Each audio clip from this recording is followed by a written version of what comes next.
Welcome, everybody, to Learn Biz. I am your host, Ryan Murray, and excited to have Jeremy Ryan Slate with us. He's going to be our guest. And just to give a quick little background, Jeremy Ryan Slate is the host of the Create Your Own Life podcast, which studies the highest performers in the world. He studied literature at Oxford University, as well as holding a master's in early Roman Empire propaganda from Seton Hall University. That's quite the degree. So I'm gonna ask a couple questions here in a second about that. But so his podcast was named the #1 podcast to listen to by Inc. magazine, as well as top 40 under 40 by Podcast magazine. So congratulations there. That's awesome. Jeremy and his wife Brielle co-founded Command Your Brand, a new media public relations agency designed to help entrepreneurs share their message by appearing as guests on podcasts like he's doing right now. He resides in Stillwater, New Jersey, where he raises chickens and is a former competitive powerlifter. Now, I'm not surprised that there are powerlifters in New Jersey. I didn't realize that you could raise chickens in New Jersey, so that's definitely something I didn't think was very common out there. A lot of your neighbors raising chickens too? So it's funny because people, I think when they think of New Jersey, I think of like Newark or Jersey City or stuff like that. Like, dude, I live in like the most rural part of the state. You know, like where I live I grew up working on a farm as a kid. So it's like, I'm right next to the border of Pennsylvania. So like everything's green. Everybody has farm animals. I grew up picking beans on my dad's best friend's farm and stuff like that. Like, my idea of New Jersey and other people's is I guess more like living in like Ohio compared to what New Jersey's like. Okay. Well, and I want to kick it off with this, like reading your bio, very different. I mean, you got a degree in Roman Empire propaganda. I had no idea that degree option was there. Obviously pretty popular and successful with your own business, doing your podcast. Give us just a little bit of a taste of who you are. I mean, this is a different individual that I have here, and I'm happy to have you and excited about this. But yeah, give a little bit of your background, and then we'll dive in from there. Yeah. So for me, I was, I guess, kind of the ultimate student in school. I wasn't somebody that studied a lot, but like if I can sit through one lecture and I'll remember everything you said, I'm like weird like that. That's the way my memory works. Okay. So I did my undergrad in Catholic theology and Judaism. I was a double major. And then in grad school, I started taking a lot of Roman and Greek civ classes, and I got super, super interesting. And they didn't have a major I liked other than history. So I made up this idea of like, so can I create my own major? And Seton Hall allowed me to do that, which was kind of cool. And I focused on a lot of why do people worship the Roman emperor? And there's a lot of propaganda tools and things like that he used in order to help people do that. Now, back in 2009, when I did that, I had no idea that was somehow going to be relevant, in 2024, later in my life now. Then this thing popped up on TikTok about how often do men think about the Roman Empire. My wife's like, I know you don't use TikTok, but this would be a great time for you to start talking about the Roman Empire again. And it's been really interesting, man. I've had a lot of conversations about, all those eras in Rome and things like that. But so that was my schooling. When in 2011, I was teaching at a Catholic school, just a private Catholic school, teaching sociology, criminology, and stuff like that. And my mom ended up having a really bad stroke, and it made me to look at a lot of what I was doing. So I was like, what am I going to do with my life? So I quit that job on a whim. I went full-time in network marketing. Didn't work out really well because I got really weird with how I was talking to people and things like that. And I always had this thing I wanted to show them. So I went into life insurance from there. You know what I mean? Like every conversation is like suddenly derailed by like something you want to sell the person sitting next to you. So you say you don't like your job and your career. Well, I have a thing. So it got like, I was good at it, but I hated kind of like how it socially made me interact. Like that's the thing I didn't like. So I went from there to selling life insurance, which once again, I was really good at. I sold a lot of life insurance very quickly, but I didn't like those conversations about death and stuff like that. It just wasn't something I wanted to spend my day doing. And finally, where I ended up is working at a friend's marketing firm. I had taught myself how to build websites from watching YouTube videos and started a podcast literally as a hobby. And in our first 30 days, we had 10,000 downloads, led me starting Command Your Brand in 2017. And it's been an interesting trip, man. Okay. No, that's awesome. So There's a lot to unpack here, and I'm really excited about it. But I want to jump back to, and you warned me when we were talking before the show, you warned me that if I started talking about the Roman Empire, that I couldn't get you off this topic. But that's exactly where I'm going to go, because this is what I find so fascinating. So first off, my co-host, for those who follow the Learn Biz podcast, my co-host Ethan Migliori oftentimes will pull in Roman Empire analogies. Like that's one of his favorite. He loves studying Caesar and all these things that are going on, and he does a ton of correlations to business. And so I found that interesting when you were talking about that. But this is specifically what I would hope that you would address here initially in this conversation. So this is a small business podcast, obviously, but there's a lot of information and misinformation out there. And so when you made the comment, you said that here you are in 2024 seeing a TikTok thing. I want to know, what are some of the, like, if you don't know history, you're doomed to repeat it, is pretty much the adage, and I agree with it. What are some of the things that you're seeing that are happening today that you're like, hey, look, Roman Empire, guys, like this is what's going on? But specifically, I don't want to go as political, but I want to go more like as a small business. What are some of the things that you're seeing that it's like, okay, if I was a small business owner, what would I want to know? What can I learn from history? What can I learn from this major influential part of history? So I'm going to put you on the spot a little bit and ask you to talk on that. So I think the thing that's important too is when people hear Rome, they don't understand like it's three unique periods of time.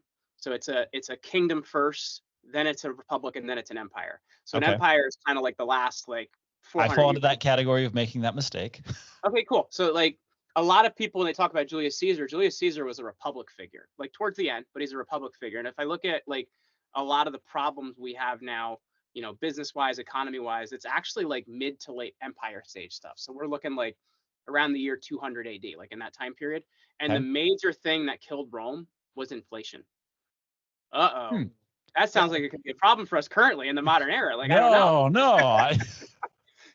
There's a lot of different issues, right? Like they had immigration issues, they had different things going on, but the number one thing is inflation. So you're telling me that the U.S. president didn't create inflation? Like this has been around before the U.S.? Well, it's interesting too, because like the way inflation happened in the Roman Empire is in the 2nd century, you had emperors that would generally, like, if your father was emperor, or if you were the most qualified person related to an emperor or like living near an emperor, they would name you the next one, right? But what happened in the 2nd century is you have these generals realizing, I have a whole army. If I give them a whole bunch of money, I'm emperor now. So what happened was they would start clipping coins and clipping coins by meaning like taking pieces off of coins or adding other metals to the coins. They debase currency. So by 284 AD, it's about 15,000% inflation. Now, Ryan, we're nowhere near that. But I think that the thing to understand here is once you as a business or as a country start spending money you don't have, you're creating a problem that eventually your future can't pay for. And I think this is the thing a lot of business owners run into, whether it's, not realizing that you're not charging enough for their service or things like that. They start spending the future's money to pay for the past. So I think if you can get a handle on monetary policy, whether you're a country or whether you're a business, that is the number one thing that's going to kill you, right? Because I see this especially, in times like this where the economy isn't great. I see a lot of people realizing, oh my gosh, my cost of doing business is going up. I don't know if I can raise my prices because the economy isn't going well. And when you're considering that, you have to understand, if you don't raise your prices, the problem that you're creating is eventually you're going to start having to get in more sales to service the clients you already have, or the business you already have, because you don't have enough revenue to handle it. So these are considerations as a business owner that you have to take in. And I think that's a huge lesson from Rome if you looked at the major one. Okay. Super fascinating. But let's pull off of the monetary here for a second. I mean, you're saying that was the number one cause. What are some other pitfalls that we should be looking at? Because I'm loving the correlation that you're drawing here, and I think we can learn a lot here. So the other one is immigration, but not from the same standpoint as like just people coming into a country. What happened in Rome in 212 AD, you have Emperor Caracalla that basically says everybody that lives within the provinces is now a citizen. So the idea of citizenship is watered down. And I think when you're building a country, you're building an empire, you're building a team, the number one thing you have to take a look at is, do people have buy-in to my company or to my organization or whatever it may be? And what started to happen is the only reason that people wanted to be part of Rome was either for the social programs or for the monetary income. So as they started to milk the state, and as the generals are basically paying off all the money to their armies, there's less wealth in the center to handle everybody. So what happens as the less wealth disappears? Well, those people don't have loyalty to the Roman state. So when things start getting bad in the 5th century, well, Rome doesn't really fall, it just dissolves. And I think that's what you have to look at when you're running a company. You have to look at, like, what is the buy-in for my team?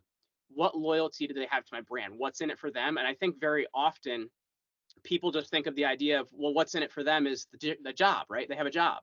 And I think when you look at somebody's motivation, that's really low on the scale if you're looking at it as just money.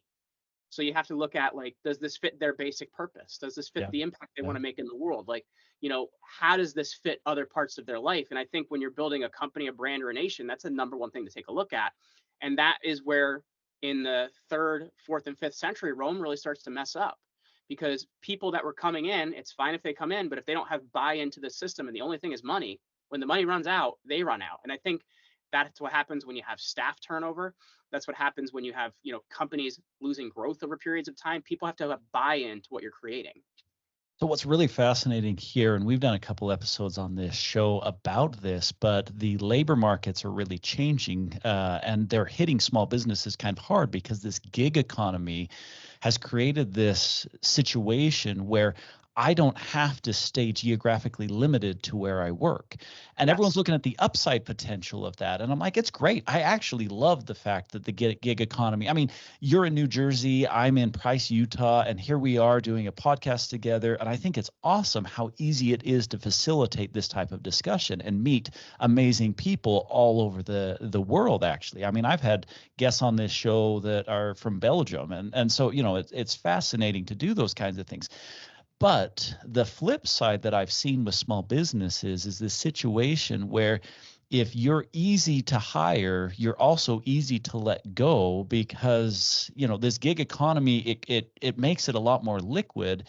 And when you're talking about the loyalty, I see a lot of people that they're jumping ship, going where there's better money, because they're like, oh, hey, this company is paying a lot more.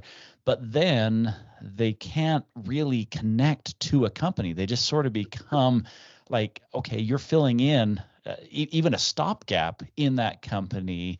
And it creates this loyalty issue where people really are just kind of chasing. There's always a pot of gold at the end of the rainbow, or the grass is always greener on the other side of the hill situation. And I think it's really causing a labor problem with not all businesses, but small businesses, I think, are getting hurt really bad right now.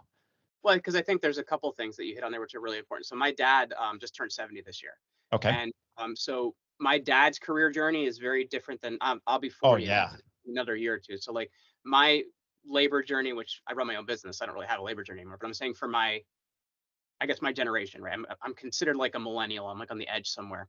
I'm almost Gen X, but not quite. And I get told my brain works Gen X, but I fall in as a millennial. So but you look at his labor journey, he's had 2 jobs his entire life. And, both of them, he worked his way up, and he was eventually in management by the time he retired a couple of years ago. Mm-hmm. That's not the labor journey people are going through anymore. And I had read a stat pre-pandemic, so I'd love to see how this changed post-pandemic, but it said the average millennial is going to have 12 jobs in their life. Oh, yeah. Yeah. Not at the same time, obviously, that it feels like you might need more than one at the moment. But that really changes somebody's career journey, because people are staying at a place 2 to 4 years. So I think a thing you have to look at is, how do I create, even if I'm a small business, create positions that have longevity? And there's a few really important things that go into this. And it's conversations I've had with people in hiring over the years that have changed the way I hire.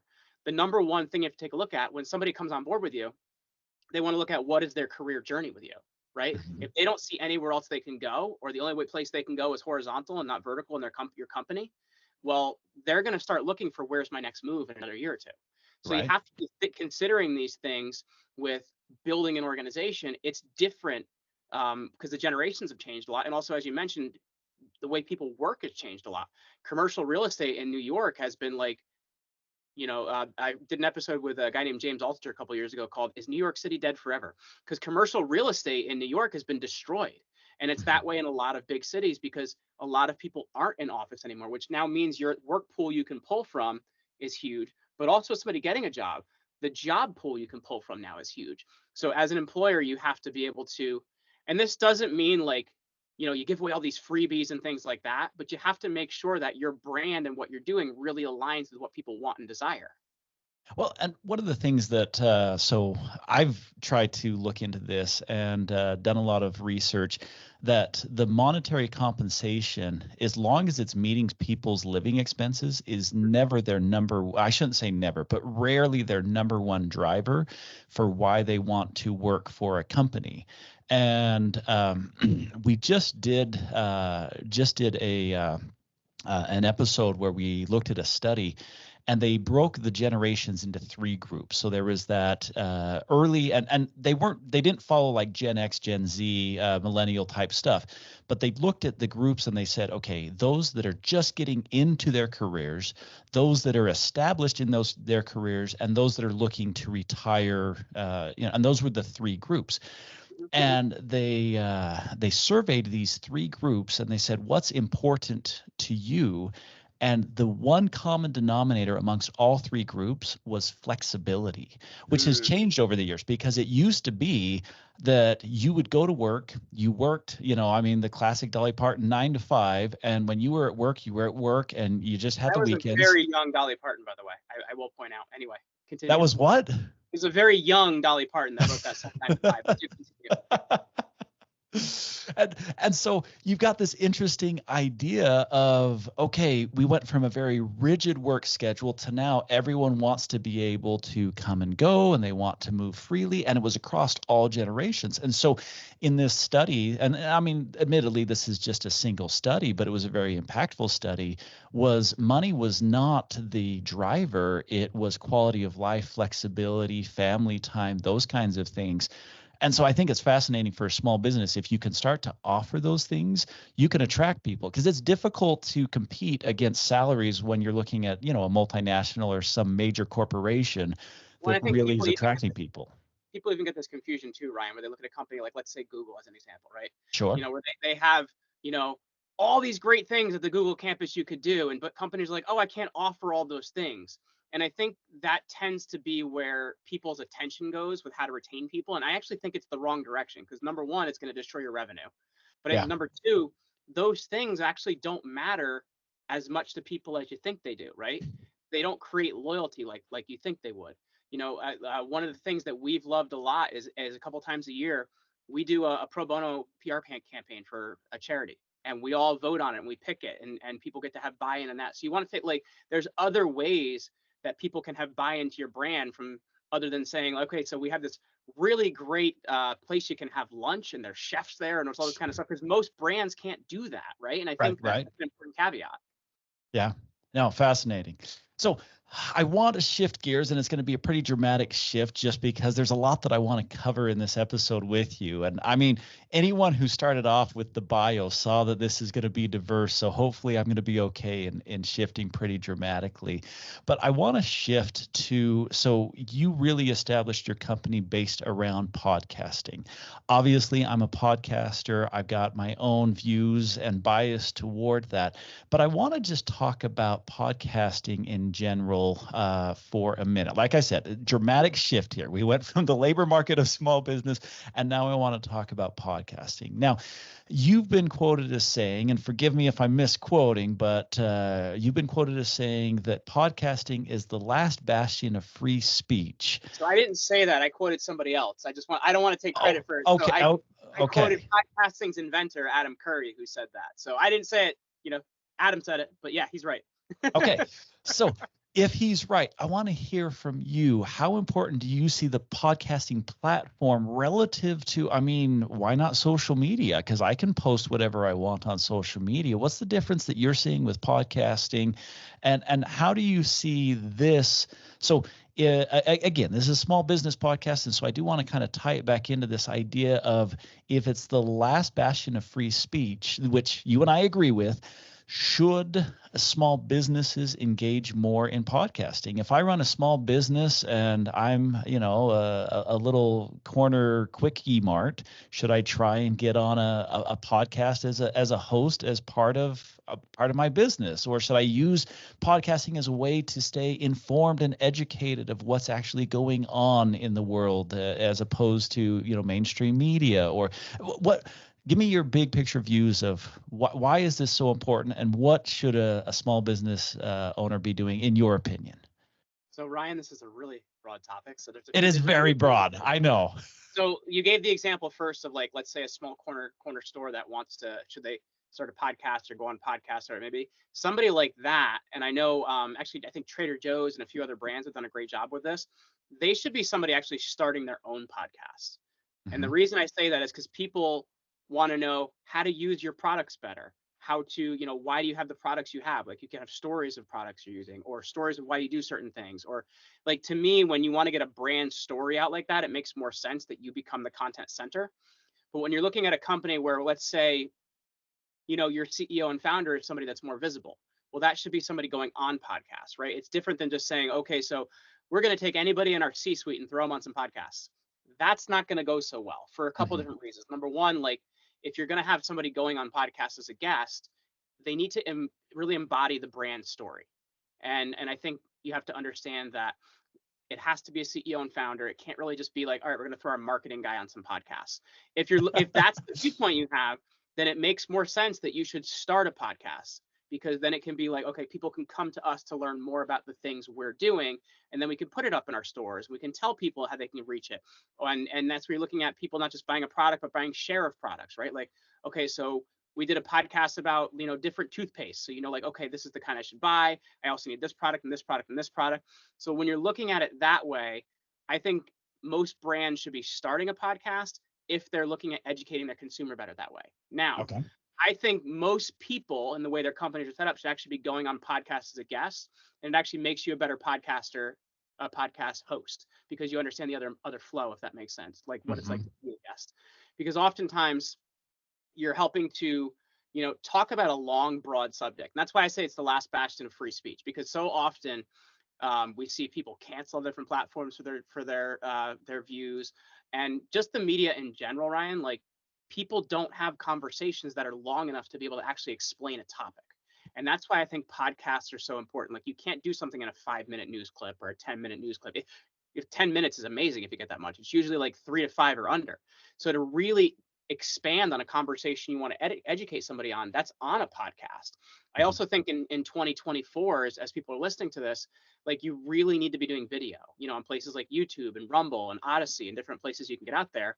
And that's because, number one, those search engines are only second to, like, Google in terms of their power. So your discoverability is a lot better. Like, getting discovered in audio only podcasts, I've been doing this a long time, man, since 2014. It is very hard to get discovered as a brand new audio only podcast. But video, if you optimize your videos correctly, that means the right thumbnails, descriptions, titles, and tags, you can get found a lot easier, and there's a lot more traffic on those search engines. So, like, to me, that's what you should, when you're a brand, those are the things you should be considering. And I hope that answers your question, because I know there was a lot of different directions we could go with it, but I wanted to make sure it was like something actionable people could, like, move off of. No, I appreciate that. And I tried to warn you that it was a dramatic shift. I mean, we didn't do a 180. We, like, completely left and just, ended up somewhere different. But a dramatic shift is a power shift and a Trans Am without the clutch down, but So, but yeah, I think there was a lot of good takeaway there. So this is really where I want to go with this is, I keep hearing a lot of people talk about the power of video, and that you have to be doing video. And I feel like that's correct, but overinflated at the same time. And I appreciate that you touched on this a little bit, where you said, look, video that's going to be optimized, that, actually is put out there correctly. So what would you advise for a small business owner that when I consult with businesses, they're buried? They're absolutely buried. And I give this example of I had a business that I was working with. They actually did beekeeping. And my family keeps bees. There we go. Anyway. So the interesting thing about this company is they had figured out some really unique ways to transport bees, and even got some IP around their transportation, because bees, they're hard to transport. They have to stay alive. You can't have them like attacking whatever delivery service, if they're getting out, and so it's very difficult to transport bees. Well, they invented this process that you could safely transport the bees. They would stay alive, they would stay healthy, but they would also stay contained. And they were able to leverage this, and they went from about 100 200,000 in sales, up to about 8 million in sales. And so huge growth, very impressive. And it was funny because as they were on that trajectory, as they were about maybe between 1 and 3 million, and I was working with them, the CEO, and when I say CEO, I kind of laugh a little bit because she was just an average gal. Nothing special. She's like, I don't even know how I ended up in this spot. I'm like, because you're smart. That's how you ended up in this spot. But the CEO, she came to me and she said, yeah, my social media sucks. I'm like, who cares? Your business is solid. Facebook wasn't the platform for you. You're doing the right things. And so now I want to get your take. Like, what would you say to those business owners that are just like, what do I do for social media? What do I do for podcasting? What do I do for getting video out there? And it feels like it's too much. Like everyone is trying to just chase after it, and it's just too much. What would you advise for the success of a small business? So there's a couple things. First of all, I would say really cool story about the beekeeping company, and the interesting thing too, and you've probably seen this, is a lot of companies hit the problem of scale around 1 to 2 million, meaning Mm-hmm. like the systems they built that got them to 1 million aren't the one that get them to 5 to 10 million, 20 million, because it's you hit the problem of scale. So if you can master that at that 7-figure point, that's really where it's at. But I guess looking at, when companies want to look at, well, what should I do at that point in time? I think the number one thing they do is they get bogged down in, this thing has to be a Bentley, if you get what I'm saying. Like it has to be like the newest, the prettiest, the best looking. And I think to a certain perspective, like sure, I'm a PR person, so I care a lot about aesthetics. Aesthetics is important. It has to communicate to people.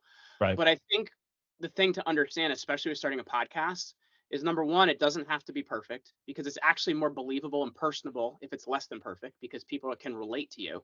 So I think that's the first thing. The other thing is, especially now, there's so many AI tools that have brought down the cost of production for building a podcast. Mm-hmm. We've actually, for our production process and what we do for clients is dramatically different to what we used to do. We record all of our podcasts on a software called Riverside, and then we take 3 different files, one of the guests, one of the hosts, and a side by side of both, so you get like a 3-camera shot. We have a plugin for Adobe Premiere Pro called Autopod. When Mm-hmm. you plug in those 3 files, in about a minute, it spits out a fully edited podcast with a 3-camera edit that looks like I paid somebody, $10,000 to edit that episode. So we take that and then we run it through another system called video.ai, which then defines all the shorts, reels, segments, things like that. And then we've actually done a lot with ChatGPT 4 has a plugin called Dolly that you Mm-hmm. can use to design your thumbnails and stuff too.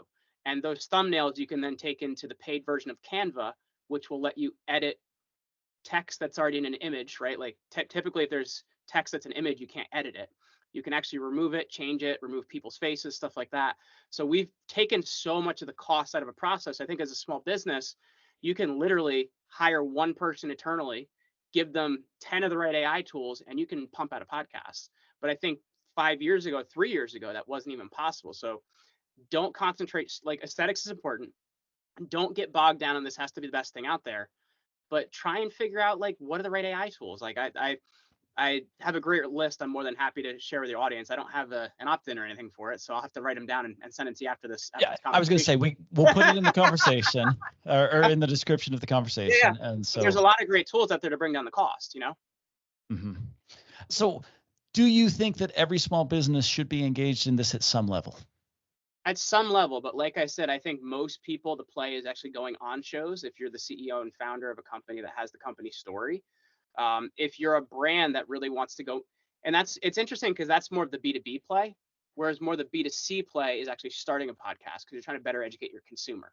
So it is interesting. More of a B2B play is going on shows, whereas more of B2C is actually hosting your own, because like you already have a product, people are going to buy your product. Now they need to know how to use your product better, or what products it goes with.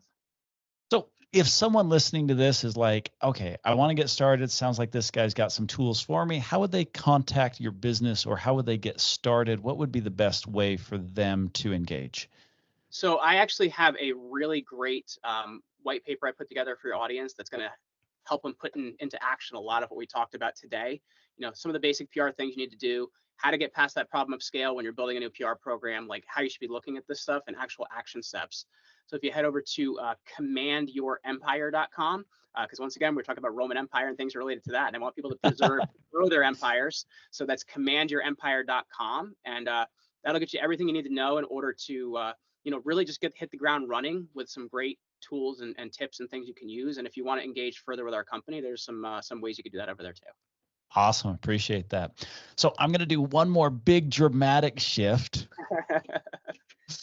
So competitive powerlifter.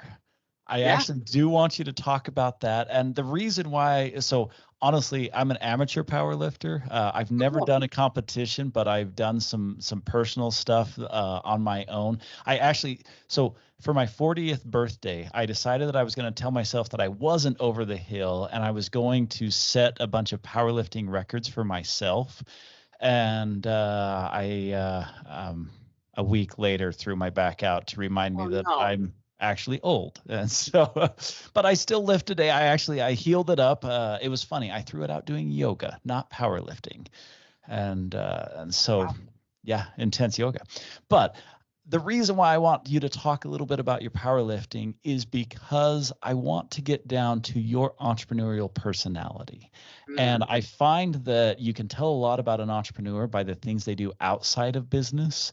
And so I guess, I mean, we could talk about powerlifting, but I want to know, what are your success strategies that you use personally? A lot of people are like, I read every day. You apparently raise chickens and lift bales of hay, but I want to know, like, what's your personal success strategy to keep you motivated, to keep that edge sharp, to keep the competitive advantage, so that when you show up to business, you're ready to go? It's funny, I'm laughing because I think my two fitness strategies, if you want to look at it. Number one, tell me I can't do it. Number two is, now watch this. So I used to be a competitive powerlifter. I'm not in my almost 40s, but in my 20s I was.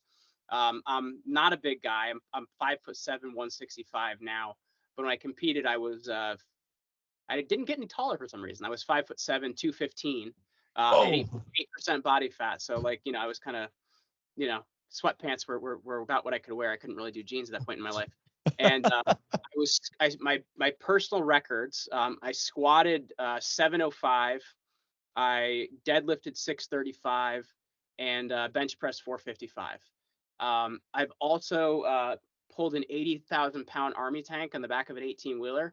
12 feet to raise money for the Wounded Warrior Project. So I did a lot of funny stuff. And if I look at it, man, like, it's funny because I think when people look at fitness and they see you lifting heavy weights and doing different things, they say, well, wow, you have good genetics, or you must be on steroids, which, that was number one reason I stopped competing, is because I was doing untested competitions and these guys were so juiced up and I was clean that I couldn't compete.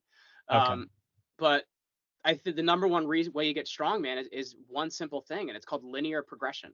What does that mean? Continuing to go forward in a straight line and getting a little bit better every day.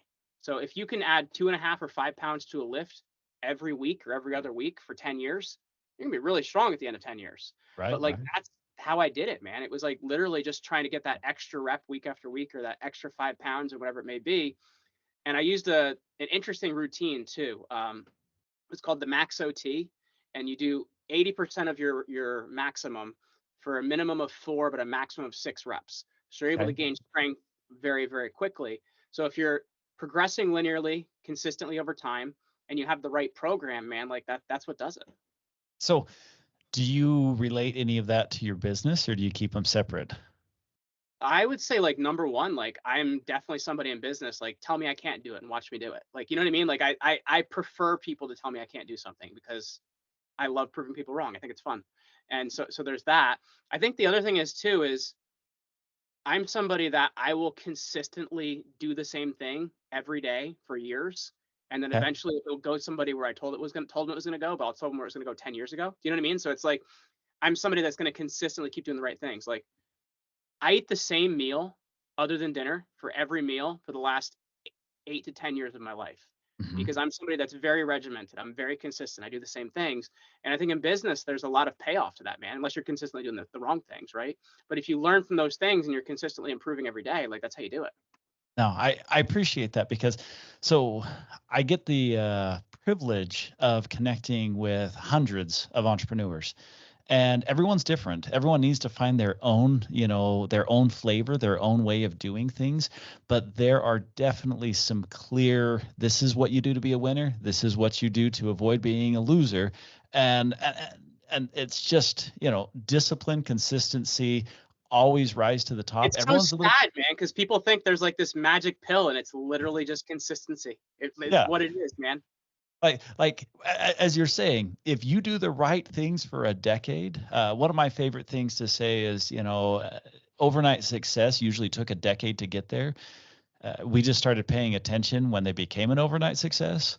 And so, yeah, these entrepreneurs that are working at it and they're plugging away and plugging away and plugging away. And I'm just like, yeah, keep plugging away, keep doing the right things, keep moving it to the next, that linear progression. I think that's awesome. So even if you're not a power lifter, consistency, discipline, find your version of it. Awesome takeaway. Any other final thoughts that you want to share with the audience before we wrap up here? Well, I would say number one, it's realizing like, your story has power, but you have to be the one that is willing to get your story out there. I think often people have this misunderstanding that the media is looking for them. And unless you commit SEC fraud or do something crazy or get arrested for drugs, like they're not going to find you. You have to be the one willing to get your story out there because good news doesn't travel fast. You have to make it travel fast. And I think that's what it comes down to. We are in the greatest era of speech traveling that has ever existed. You need to take advantage of it. You need to run with it. And that's why we do what we do at Command Your Brand. And that's why we want to help people command their empire. So, commandyourempire.com, but get your story out there, man. Okay, wonderful. So thank you so much. Love having you here. This has been Jeremy Slate. And if you want to connect with him, we'll put his contact information in the description, but you can also go to commandyourempire.com. And if you want to connect with me, go ahead and give me a shout out, ryan@learnbiz.co. Love to hear your questions, comments, or whatever you have. Thank you so much, and we'll catch you guys next time.